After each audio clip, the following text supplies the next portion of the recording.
The Meditations of the Emperor Marcus Aurelius Antonius. Book 2. Say this to yourself in the morning. Today, I shall have to do with meddlers, and the ungrateful, and the insolent, with the crafty, with the envious and the selfish. All these vices have beset them, because they know not what is good and what is evil.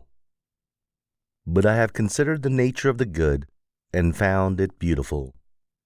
I have beheld the nature of the bad, and found it ugly. I also understand the nature of the evildoer, and know that he is my brother, not because he shares with me the same blood or the same seed, but because he is a partaker of the same mind and of the same portion of immorality. I therefore cannot be hurt by any of these, since none of them can involve me in any baseness. I cannot be angry with my brother, or sever myself from him, for we are made by nature for mutual assistance, like the feet, the hands, the eyelids, the upper and lower rows of teeth. It is against nature for men to oppose each other, and what else is anger and aversion? All that I am is either flesh, breath, or the ruling part. Cast your books from you. Distract yourself no more, for you have not the right to do so. Like one at the point of death, despise this flesh, this corruptible bone and blood, this network texture of nerves, veins, and arteries. Consider too what breath is, mere air, and that always changing, expelled and inhaled again every moment. The third is the ruling part. As to this, take heed. And now that you are old, that it remain no longer in servitude, that it be no more dragged hither and thither like a puppet of every selfish impulse. Repine no more at what fate now sends, nor dread what may befall you hereafter. Whatever the gods ordain is full of wise forethought. The workings of chance are not apart from nature, and not without connection and intertexture with the designs of Providence. Providence is the source of all things, and besides there is necessity and the utility of the universe, of which you are a part. For to every part of a being that is good which springs from the nature of the whole and tends to its preservation. Now the order of nature is preserved in the changes of elements, just as it is in the changes of things that are compound. Let this suffice you, and be your creed unchangeable. Put from you the thirst of books, that you may not die murmuring, but meekly, and with true and heartfelt gratitude to the gods. Think of your long procrastination, and of the many opportunities given you by the gods, but left unused. Surely it is high time to understand the universe of which you are a part, and the ruler of that universe, of whom you are an emanation. That a limit is set to your days, which if you use them not for your enlightenment, will depart as you yourself will, and return no more. Hourly and earnestly strive, as a Roman and a man, to do what falls to your hand with perfect, unaffected dignity, with kindness, freedom, and justice, and free your soul from every other imagination. This you will accomplish if you perform each action as if it were your last, without willfulness or any passionate aversion to what reason approves, without hypocrisy or selfishness, or discontent with the decrees of Providence. You see how few things it is necessary to master in order that a man may live a smooth-flowing, God-fearing life. For of him that holds to these principles the gods require no more. Go on, O my soul, to affront and dishonor thyself. The time that remains to honor thyself will not be long. Short is the life of every man, and thine is almost spent. Spent not honoring thyself, but seeking thy happiness in the souls of other men. Cares from without distract you. Take leisure, then, to add some good thing to your knowledge. Have done with vacillation, and avoid the other error. For triflers, too, are they who by their activities weary themselves in life, and have no settled aim to which they may direct, once and for all, their every desire and project. Seldom are any found unhappy from not observing what is in the minds of others. But such as observe not well the stirrings of their own souls must of necessity be unhappy. Remember always what the nature of the universe is, what your own nature is, and how these are related, the one to the other. Remember what part of your qualities are of the qualities of the whole, and that no man can prevent you from speaking and acting always in accordance with that nature of which you are a part. In comparing crimes together, as according to the common idea, they may be compared, Theophrastus makes the true philosophical distinction that those committed from motives of pleasure are more heinous than those which are due to passion. For he who is prey to passion is clearly turned away from reason by some spasm and convulsion that makes him unawares. But he who sins from desire is conquered by pleasure, and so seems more incontinent and more effeminate in his vice. Just then, and in a truly philosophical spirit, he says that sin, for pleasure's sake, is more wicked than sin which is due to pain.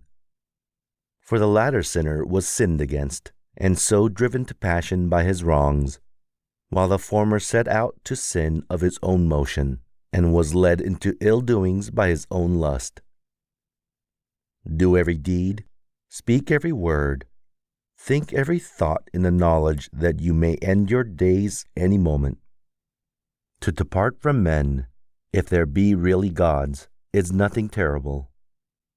The gods could bring no evil thing upon you. And if there be no gods, or if they have no regard to human affairs, why should I desire to live in a world void of gods and without providence? But gods there are, and assuredly they regard human affairs. And they have put it wholly in man's power that he should not fall into what is truly evil. And of other things, had any been bad, they would have made provisions also that man should have the power to avoid them altogether. For how can that make a man's life worse which does not corrupt the man himself? Presiding nature could not in ignorance or in knowledge impotent have amended to prevent or rectify these things. She could not fail us so completely that, either from want of power or want of skill, good and evil should happen promiscuously to good men and to bad alike. Now death and life, glory and reproach, pain and pleasure, riches and poverty, all these happen equally to the good and to the bad. But as they are neither honorable nor shameful, they are therefore neither good nor evil. It is the office of our rational power to apprehend how swiftly all things vanish, how the corporeal forms are swallowed up in the material world, and the memory of them in the tide of ages. Such are all the things of sense, especially those which ensnare us with pleasure or terrify us with pain, or those things which vanity trumpets in our ears.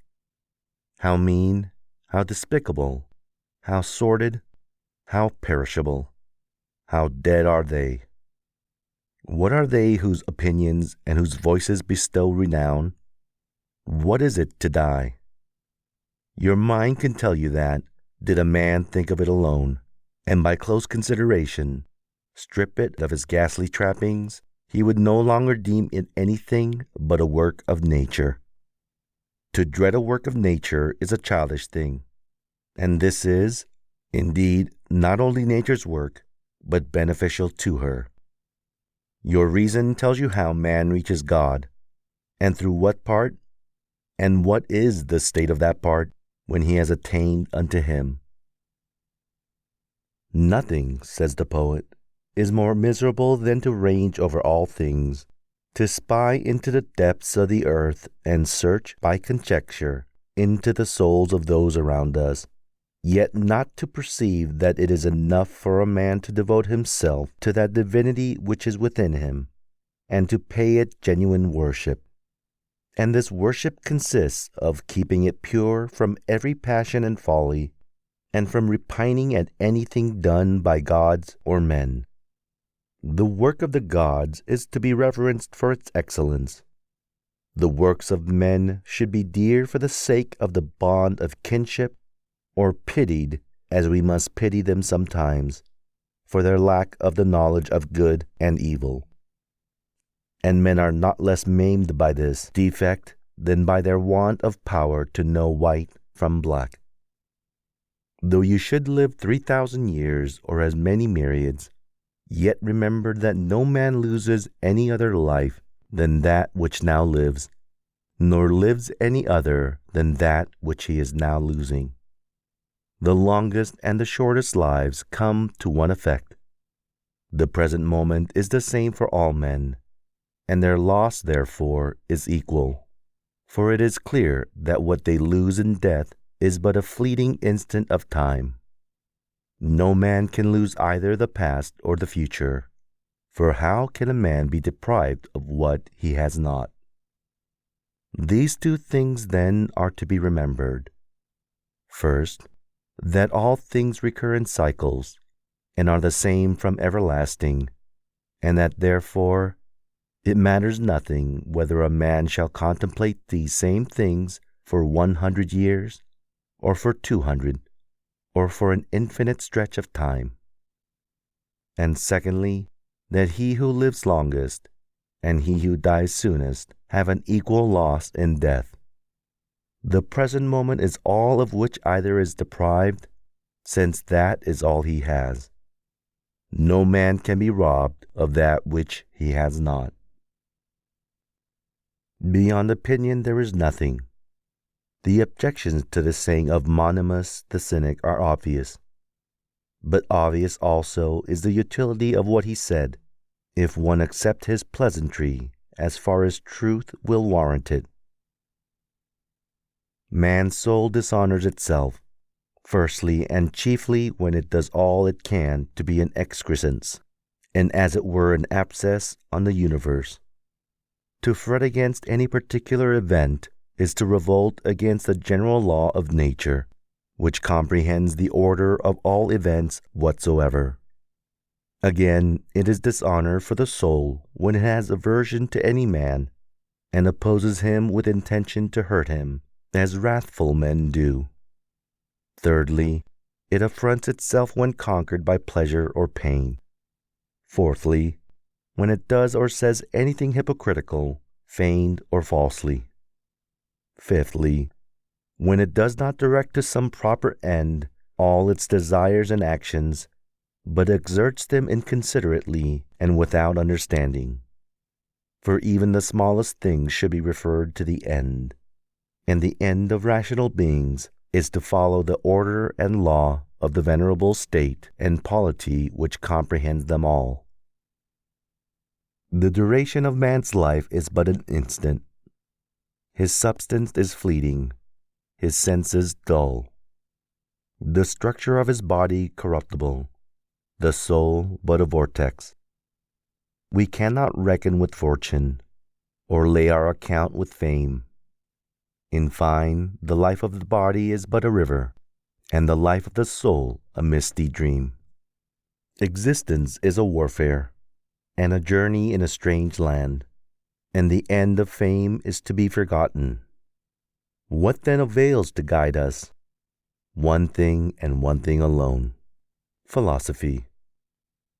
And this consists in keeping the divinity within, inviolate and intact, victorious over pain and pleasure, free from temerity, free from falsehood, free from hypocrisy, independent of what others do or fail to do, submissive to hap and lot, which come from the same source as we, and above all, with equanimity awaiting death, as nothing else than a resolution of the elements of which every being compounded. And if in their successive interchanges no harm befall the elements, Why should one suspect any in the change and dissolution of the whole? It is natural, and nothing natural can be evil.